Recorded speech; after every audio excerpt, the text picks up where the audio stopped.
بسم اللہ الرحمن الرحیم۔ السلام علیکم۔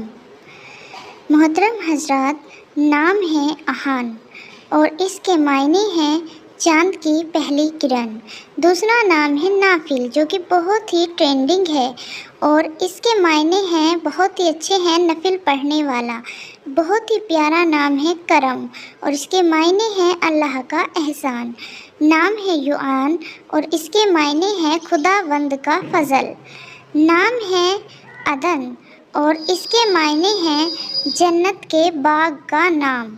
پیارے نبی صلی اللہ علیہ وسلم کا ارشاد پاک ہے کہ اللہ کریم کو سب سے زیادہ پسند نام عبداللہ اور عبد الرحمن ہے۔ پیارے نبی صلی اللہ علیہ وسلم کا ارشاد پاک ہے کہ اپنے بچوں کے نام جہاں تک ممکن ہو نبیوں، صحابہ کرام اور صالحین کے ناموں پر رکھا کرو۔ رسول پاک صلی اللہ علیہ وسلم نے فرمایا کہ پیدائش کے 7ویں روز بچے کا نام تجویز کریں اور اس کے سر کے بال بھی منڈوائیں اور عقیقہ بھی کر دیں۔ ویسے ممکن نہ ہو تو بعد میں کر دیں اور موافق حالات نہ ہوں تو بہرحال اللہ سب دیکھتا اور جانتا ہے۔ جب پیدا ہو تو اس کو پاک صاف کر کے اس کے کانوں میں سب سے پہلے اذان کا حکم ہے۔ طریقہ یوں ہے کہ دائیں کان میں اذان پڑھی جائے اور بائیں کان میں تکبیر پڑھی جائے۔ اس کے بعد بچے کے لیے شیطان سے حفاظت اور ثابت قدم رہنے کی دعا کی جائے۔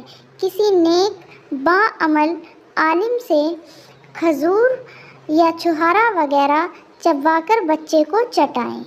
پیارے نبی صلی اللہ علیہ وسلم کا فرمان ہے کہ جس کا نام میرے نام پر خوش نصیبی کی امید سے رکھا جائے گا وہ خوش نصیب ہوگا اور قیامت کے روز تک امن میں رہے گا، اور اگر میری نسبت میں برکت کے ارادے سے اس کا نام محمد رکھا جائے گا تو وہ اور اس کا بیٹا جنت میں جائے گا۔